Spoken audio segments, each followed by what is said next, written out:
If you'd said to me 15 or 20 years ago, you're going to get your most success in your entire career from a video game. Yeah, right. Nate, come on. And I had no idea, none of us had any idea what we were beginning. Hey, here, take the wheel. What? Stay out of your goddamn mind. Yep, probably. When we started making Uncharted 1, there was a lot of younger people at the studio. Most of us, when we started in this industry, we started in our early 20s.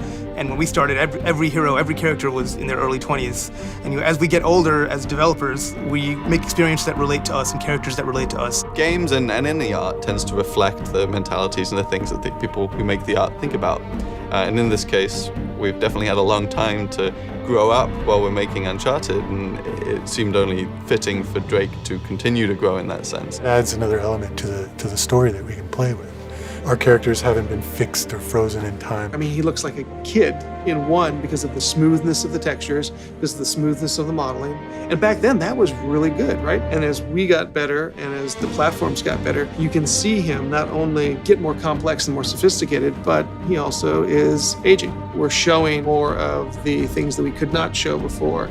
The subtlety of wrinkles, the subtlety of skin pores. But there's a lot of things that we need to keep in mind. For example, we cannot really just age them as normal people do. He's a hero character. You're going to see the physical effects of what's happening to Drake. He is an everyman. He doesn't just escape with a laugh. Like, these things are taking its toll. But I think that humanizes a fictional character even more. You see him maturing not only in age, but in wisdom. Now, Sully has had this thing right from the beginning, right from the first game. And this was something that I added at some point. Says, I'm too old for this shit. No. If you're gearing up for one of your I'm too old for this speeches, spare me. I think now that Nathan is beginning to have that thought himself. Come on. We got a treasure to find. Hold on, man. I mean, what are we doing? And this is the one where, like, it gets to the root of who is he? What's important to him? And that is really why we wanted to tell this story, is we wanted to get to the heart of what drives Nathan Drake.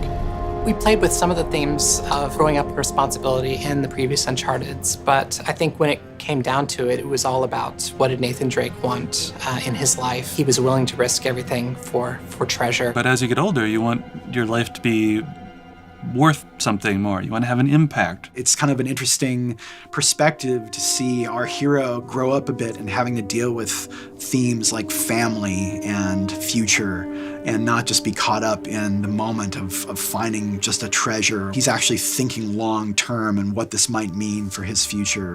One of the things I've loved about this from the beginning is the evolution of this family unit that has developed. From an acting standpoint, it's always fun to get to play someone that you enjoy for this long. Because in this industry, you play a part and they fade very quickly and you have to move on to the next one. So I have quite a fondness and an attachment to Miss Elena Fisher. She starts off super passionate, very gung-ho, I'm all for adventure. And then you see as she gets closer to Nate and as she gets closer to Sullivan, as she gets closer to these dangerous events, we see her not step back, but just become more aware and more cautious, I think, of what an adventure means and what it might cost. And I think as we grow older, we actually kind of get a chance to look back at our lives and see what's important to us and how the decisions that we've made have kind of impacted where we're at and maybe where we're going.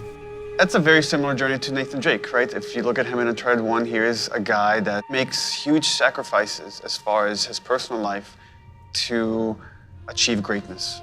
And I think, in a way, we're seeing that happen with both Naughty Dog and the Uncharted franchise in general. And as a game developer, you know, this is hard work. Like, people think it's like you're here playing games all the time, and sure, that happens every once in a while, but for the most time, this is very hard, grueling work. A lot of times it's long hours, and you make personal sacrifices. We're taking that experience and putting it into the art that we're making, so that when you play Uncharted 4, you're going, oh, okay, you know, this has more character depth to it, this has more visual depth to it. We're trying to bring everything as creative people that we're experiencing and funnel that into the medium in which we're working. Wisdom comes from experience, and time. And Nathan Drake certainly has had enough experiences that lends itself to a lot of wisdom if he's paying attention. It's been one of the most rewarding characters I've ever been handed because from the get-go I was encouraged to put as much of myself into this character as possible. And it has just been the greatest ride of my life these last 10 years. You're with this character for years, and you're in this world for years, and you go home on the weekends and you're eating dinner with your family and you're thinking about those characters in that world, and it's such a part of you that to walk away is very hard, as I'm sure it will be at the end of this game. For me as a designer, for Naughty Dog as a studio, I think that feeling kind of permeates through everything we're doing as a developer, and maybe to a fault. That's like, this is the last one you're gonna do. This is the last one you're gonna get to make. So anything that you wanted to have, it has to go in. It has to be there. And as a group, we just got closer and tighter together with each game that we've made. And so over time, we've just gotten we've just learned from our mistakes over and over again. And so I think that kind of sophistication is a big part of growing more mature. And I think players are going to see that in Uncharted 4. So all we can really do as a team is make something that's really personal to us. Use everything that we've learned in the past to kind of elevate the medium one step further, to challenge ourselves to go into areas that we're uncomfortable with, and we do that with every game. And hopefully we come out on the other side with something great.